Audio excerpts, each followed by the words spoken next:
Ayan, loads ang aming breakfast, nilagang kamote. Ayan mga loads, naglaga ulit ako ng kamote.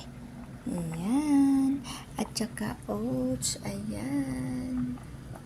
Diba, yan ang breakfast ko ngayon. Ito naman kamote kaya madami, nagpasama yung kamaniho namin ng dalawa. Tapos yung dalawa, itigisa kami ni Itim. Ayan, lalaki diba mga loads. Yum yum, pwede na ba? Malambot na. Pwede na. Yummy, yummy. Yummy, yummy mga lodi. Yan. Buksan natin ang apoy. Yan. Yummy, yummy. Nilagang kamote mga lods tayo dyan. Alam nyo ha?